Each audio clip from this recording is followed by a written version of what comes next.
World history. 3. Ancient India-Pakistan. Urban civilization first appeared in ancient India, along with the civilization of the Indus Valley in the early 3rd millennium BC. The Indus Valley civilization is famous for its large and well-planned city, but it disappeared in the middle of the 2nd millennium BC. Vedic era. For the next 1,000 years, a people called the Aryans spoke an Indo-European language, moved from Central Asia to northern India. They came to India as a pastoral semi-nomadic tribe led by warrior chiefs. Over time, they settled down and became the rulers of the local Dravidians they found there, and formed a tribal kingdom. This period of ancient Indian history is called the Vedic era, as described in the earliest Indian work Vedas. Is also the formation period which laid most of the basic characteristics of traditional Indian civilization, including the emergence of early Hinduism as the basic religion of India, and the social religious phenomenon called caste. This period lasted from around 1500 BC to 500 BC.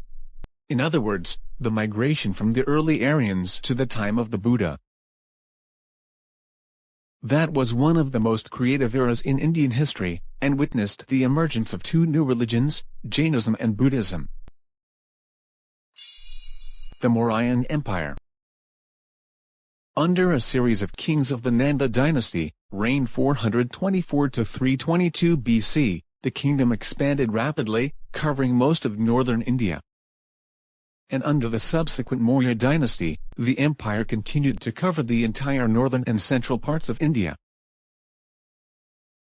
The most famous of the Maurya emperors, in fact he is the most famous ruler in ancient Indian history, was Ashoka, reigned 272 to 232 BC.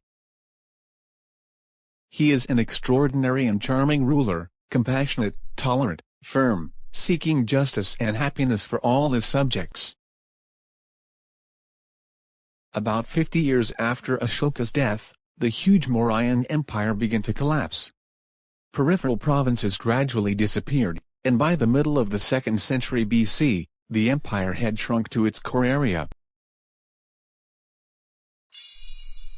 Gandhara civilization.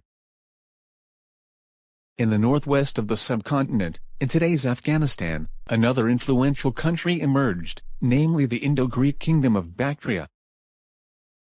This quickly split into smaller countries, and then the area was conquered by the Scythians from Central Asia.